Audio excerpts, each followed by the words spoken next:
Shalom all. Ariel Tzadok here from the KosherTorah School of KosherTorah.com. This most likely is going to be my last video that I'm going to be teaching here from Tennessee before we make our move up to Allentown, Pennsylvania. And I want to address what is a very, very important topic, seemingly in the social media today and in the news and the like, something which has very, very deep Kabbalistic significance. And I want to talk specifically about the topic of prejudice. Prejudice between any one group and another. That can include anything based upon race, religion, everything, anywhere and every which way. We know our society here is horribly divided. We divide people and we're prejudiced against them based upon the most ridiculous, foolish, and irrelevant things like the pigmentation of one's skin, the nature of one's religion. But really, if you look at it, it gets much, much deeper, because prejudice, wherein which one group or individual thinks I am superior, better than another, this runs deep. It is between religions. It's within religions. We want to talk within the context of Judaism. You have Jews who feel themselves somehow superior to people who are not Jewish. It's not just Jews who think like that.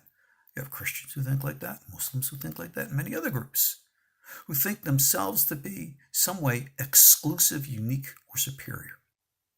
This is a fundamental act or idea, belief of foolishness, significantly and seriously mistaken, and needs to be condemned. But not only is this a social ill, I want to explain to you, like I just said, what the Kabbalah of this is. So let me explain, let me help us understand. We all know what the Torah, the Bible, teaches us, right? God created us in his image.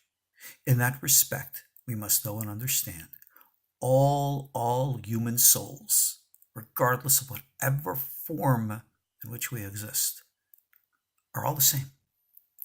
There is no difference between human souls other than, if you will say, at the vibration of their frequency, their calibration of alignment, all this other mumbo-jumbo language to say, how high is your level of consciousness?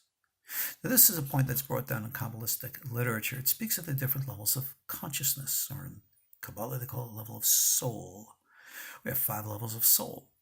But these things are not prejudice or superiorities. What they are is higher levels of consciousness. People who could see and perceive things in a deeper way. We know the highest level of consciousness is one that brings us closest to God. And in that respect, we recognize the most fundamental value of our entire Kabbalistic tradition. That's what we call yihud, unity, wherein which we look and we see in the world and the universe, certainly to all humanity, a singularity, that which binds and unites us all. You sense it, you feel it, internally, you know it. That's the highest level of consciousness. That's what we all strive to achieve. It is the foundation of Torah and Judaism. That is why we recite every day the prayer, Shema Yisrael, our hero Israel, Hashem our God, Hashem is one. We extend the word one to signify the unity of all things. We make proclamations like Ein od milivado, there's nothing other than God. Right? But these are to show us concepts of unity. What happens when one does not have this concept of yihud, this awareness of unity? Then everyone breaks down into different pirudim, separations and divisions. That is the source of what we call strife, what we call avodah zarah, idolatry, wherein which every part creates its own distinct, separate identity from every other part, failing to pursue to see any concept of yihud, unity, and therefore embracing the illusion, the delusion, that one part is somehow bigger, better, superior than another. In the language of the Kabbalah, we use the example, the symbol of the body of a human being to say we're all one, we're all part of the same great body. Some of us, using that metaphor, belong to the head. Some of us belong to the feet. Some belong to the heart. Some belong to the rear end. And you can say, well, you're an asshole if you belong to the rear end. Ha ha ha. But that part of the body is as essential and vital to the operation of the whole as is the head, as is the feet, as is the heart, as is the eyes. So yes, we are different. We are unique, every one of us in that matter. But like the Pasuk says, and again, this is a very important Kabbalistic teaching, B'rov am hadrat melech, in the multitude of the people is the glory of the king. Essentially, like we know from music, when you have the multiple musical instruments playing together, you have a beautiful orchestra. When you have the beauty of multiple colors together in art, you have a glorious painting. So it is with our human family, and we only know a very small part of it yet. We are all one. And anyone who fails to see this, because they're so convinced that their group or their identity is better than anyone else's, and that they're higher and the others are lower, that's prejudice. And as such, that is a very low level of consciousness, which we call nefesh consciousness. Maybe you've heard thrown around the concept called an animal soul. Now, it doesn't mean that anyone's an animal, God forbid, but what it means is that people don't think in the concept of the human realm of unity, but act very much within the context of just live and die, essentially living in the jungle by the rule and law of the jungle, like the predator animal. That's what it means to have an animal soul. It's a level of consciousness. And no one is stuck with any level of consciousness. Consciousness expands, consciousness grows, consciousness changes if and when the individual so chooses.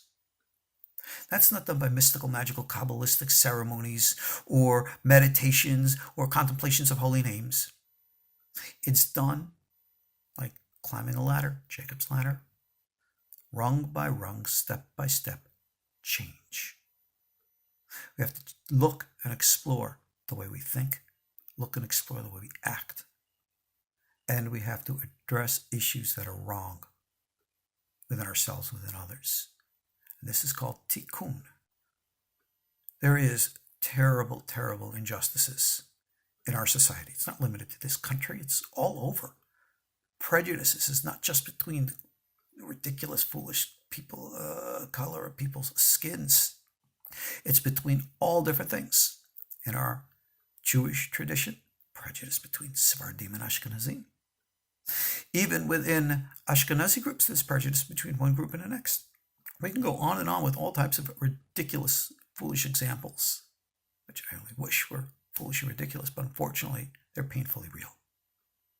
Well, for those who want to draw close to God, for those who truly wish to be spiritual, regardless of whatever religions we have, because when we put theology aside, God is in your heart, the concept of unity is your soul, we're family, we're brothers, sisters, part of the same greater human race. That is what we must always, always focus on. And all this other foolishness, wherever it rears its disgusting, ugly head, we have to expose it. We have to condemn it. And then we have to make efforts to change it. The only way that's going to happen is to raise consciousness. Raise the level of the way we think so as to change the way we act. This is Kabbalah in practice. This is the foundation of KosherTorah. And this is what we all need to do. So for those of you who want to walk the Torah way, those of you who want to be spiritual, those of you who want to draw close to God, recognize lesson 1, unity. Behold, how good and pleasant it is for brothers to dwell in unity. The famous Hine Matov. You must take this into account. You must take this into action. This must be done. I think that's a fitting and appropriate final class to offer to you from here in the mountains of Tennessee. So I'm your host, Ariel Tzadok from KosherTorah School and KosherTorah.com. I hope to see you all online. I hope to see you all in Allentown, Pennsylvania.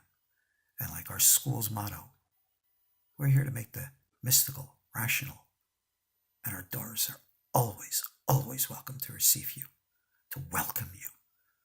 Come join us.